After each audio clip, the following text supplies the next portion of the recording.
आज का महानगर में आपका स्वागत है। थाने के एमएमआरडीए की एक इमारत में लाउड स्पीकर से अजान देने पर मनसे नेता अविनाश जाधव द्वारा पुलिस के साथ 3 लोगों को हिरासत में लिया गया है। दावा किया जा रहा है कि बिल्डिंग के ही कुछ रहिवासी लोगों ने मनसे नेता अविनाश जाधव से इसकी शिकायत की थी कि यहां पर दिन में 5 टाइम लाउड स्पीकर से अजान दी जा रही थी, जिसके बाद पुलिस की यहां कार्रवाई हुई है। बताया जा रहा है कि पुलिस ने उन लाउड स्पीकर को भी जब्त कर लिया है और 3 लोगों को हिरासत में लिया है। अविनाश जाधव का ऐसा दावा है कि यहां पर मदरसा भी चलाया जा रहा है। बहरहाल इस पूरी वारदात को लेके मनसे नेता अविनाश जाधव और जोन 5 के डीसीपी अमर सिंह जाधव ने क्या जानकारी दी है, वो हम आपको सुना रहे हैं। काय प्रकार आहे? एमएमआरडीएची बिल्डिंग आहे, कोणत्याही प्रकारची व्यवस्था या इमारतींमध्ये नाही आहे आणि अशा वेळेस इकडे जो झालेला प्रकार हा काय आहे? तिथे काही मुलं राहिला आहेत, कॉलेजची मुलं राहिला आहेत आणि त्या मुलांनी आमच्याकडे तक्रार केली होती की दिवसातून 3 वेळा इथे एका स्पीकरद्वारे अजान दिली जाते। तर ही जागा जी आहे ती एमएमआरडीएची आहे। महानगरपालिकेने ह्या रूम्स अलॉट केलेल्या आहेत। त्याच्यामध्ये एक छोटासा मदरसा चालू केलेला आहे आणि त्या मदरस्यामध्ये दिवसातून 3-4 वेळा नमाज पढली जाते। बाहेरची लोक नमाज पढायला येतात। मुंबऱ्यातनं काही लोक इथे जे स्थलांतरित केलेले आहेत त्यांच्यामार्फत एक कृत्य चालू आहे। रोज संध्याकाळी इथे एक स्पीकरद्वारे अजान दिली जाते। जशी मस्जिदीवर मोठ्या प्रमाणात दिली जाते त्या पद्धतीचे अजान इकडे दिली जाते।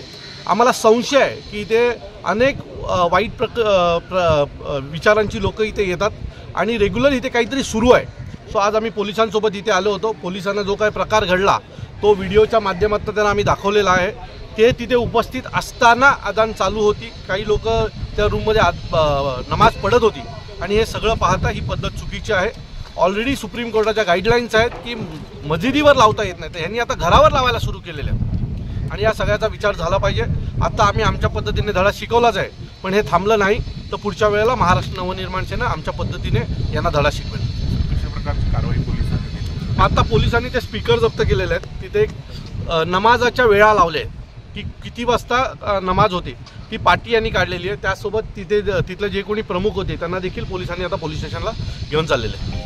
तर कशा प्रकारची कारवाई व्हावी ही तुम्हाला अपेक्षा? मला असं वाटतं की याच्या आधी सुप्रीम कोर्टाने गाईडलाईन ज्या दिल्यात त्यानुसार ऑलरेडी मस्जिदीवरच्या भोंगे उतरणं खूप गरजेचं होतं, पण त्याच्याबरोबर आता ह्या लोकांनी घराघरात घुसून भोंगे लावायला सुरू केलेले आहेत। सो ही एक धोक्याची घंटा आहे आणि मला वाटतं हिंदू संघटनांनी यांच्याकडे लक्ष दिले पाहिजे।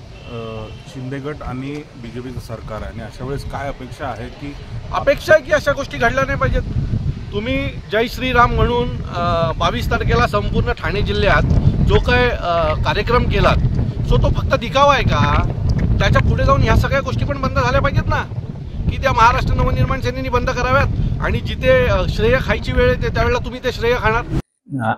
आज शाम 5 बजे पुलिस स्टेशन चितरसर मानपाड़ा के एरिया में एमएमआरडीए का बिल्डिंग है, उसमें बंद फ्लैट में क्लोज फ्लैट में 3 इसम नमाज पढ़ रहे थे लाउड स्पीकर लगा के। उसके बारे में पुलिस को खबर आई तो पुलिस ने जाके वेरीफाई किया तो 3 इसम और लाउड स्पीकर और नमाज शुरू थे। उसके बारे में हम आगे की कार्रवाई कर रहे हैं। तो मदरसे पर चलाए जा रहे थे ऐसी कहानी पता चल रही है एमएनसी की तरफ से, वो सब इन्वेस्टिगेशन में सामने आएगा। तो फिलहाल कुछ धारा पे कौन सी धारा पे चार्ज किया अभी फिलहाल हम पुलिस स्टेशन में उनकी इंक्वायरी करें, आगे के हम लीगल एक्शन